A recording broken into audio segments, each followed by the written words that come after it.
Picadilly Circus, a 1-acre site of 6 intersecting main roads in the centre of London's West End, a place most Londoners go to at least once a week, and which every visitor to London makes for.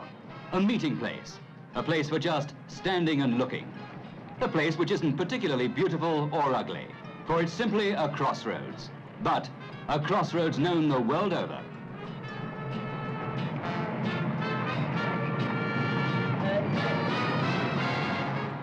But soon Piccadilly Circus will be changing. The entire east side of the circus will be covered at first floor level with pedestrian precincts and walkways. The traffic will pass underneath. The object is to provide space to stand and stare, which can now only safely be done in the early hours.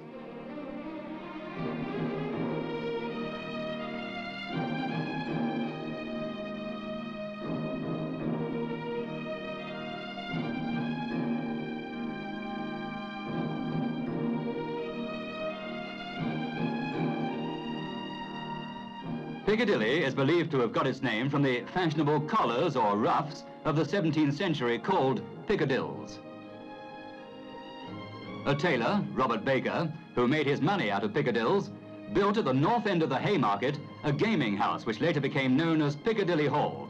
Since then, Piccadilly, that jaunty name with a ring to it, has spread round the world, and somehow has come to mean something personal to everyone, whether they're British or not, who's ever been there.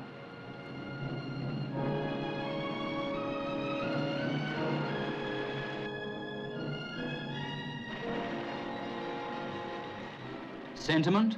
Yes, very much so, of course. But to some people, Piccadilly is where they work, whether hosing down the streets or preparing London's busiest tube station, which is under the circus itself, for another hectic day. With more than 500,000 passengers passing through the station every week, the 2-man night staff has plenty of cleaning to get through.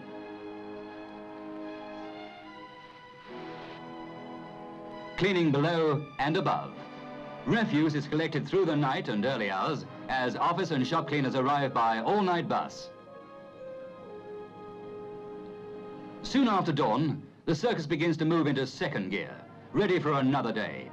Flowers arrive from Covent Garden just up the road. Shop windows are washed and polished to catch the eyes of visitors. Traffic control policemen come on duty as the traffic starts to build up.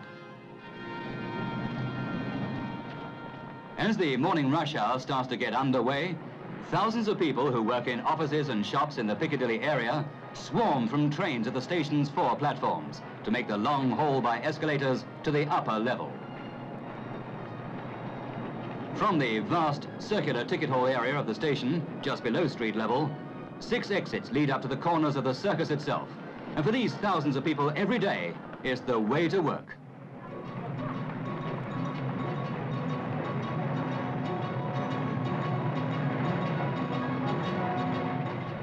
For the oldest and biggest store in Piccadilly Circus, opening time is a ritual. A 5-minute warning light goes out at 9 a.m. precisely, and the doors are opened. Poised in the middle of Piccadilly Circus is Eros, the famous aluminium statue by Alfred Gilbert of the god of love. Eros gets a good cleaning every month.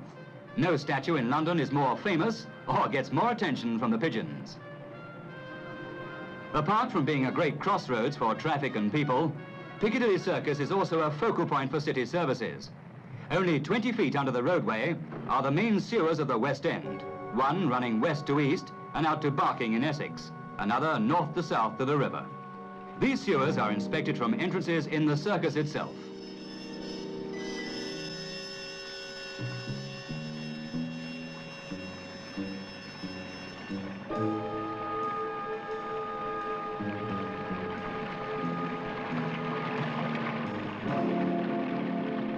While work goes on in and around and under the circus, by midday, especially on a warm day, those who haven't anything in particular to do take up their position around Eros.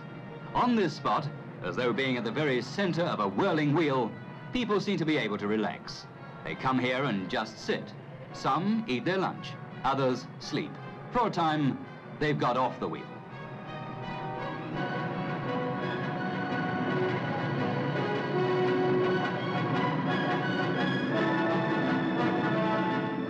But there's no getting off the wheel for the flower sellers, or for the men who maintain other services at this crossroads of London.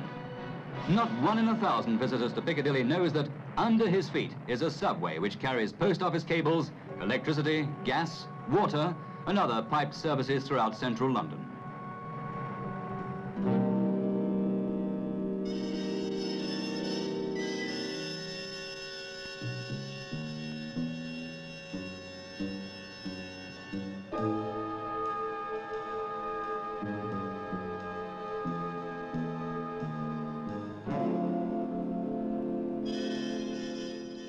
The subway is 12 feet in diameter and was built nearly 80 years ago. The Greater London Council's pipe subway staff are responsible for the subway itself, and engineers of the service companies maintain their own equipment in the tunnels. As the normal working day draws to a close, the rush hour of Piccadilly Circus builds up again.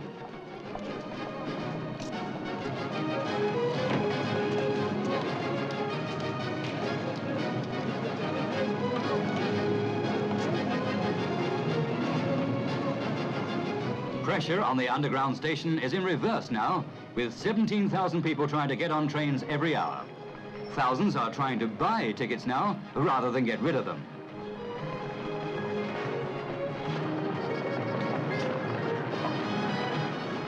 The escalators, groaning with the weight of tons of tired humans homeward bound, are nearly all going downhill at this hour.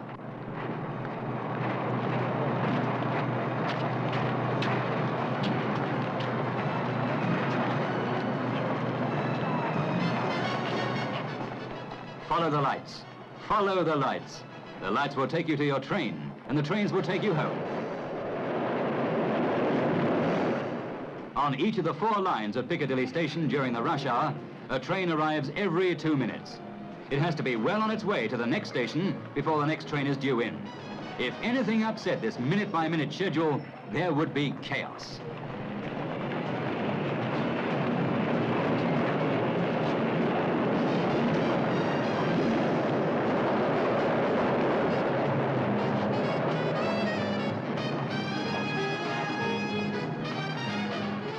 For strangers, who may think the normal rush hour of Piccadilly Station is chaos anyway, there's plenty of help at hand. You can even see what time it is in Tokyo, if you want to know. Almost before the working day rush away from Piccadilly Circus has finished, there's another rush back for an evening on the town.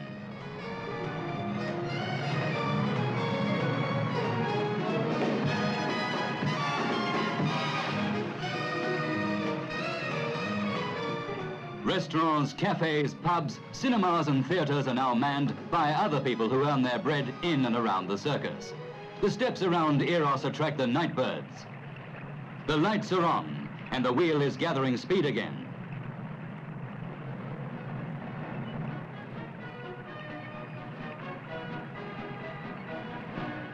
Everyone wants to remember Piccadilly Circus. Everything is photographed day and night. But will there be the same affection for Piccadilly when it changes? Or will it be, goodbye, Piccadilly?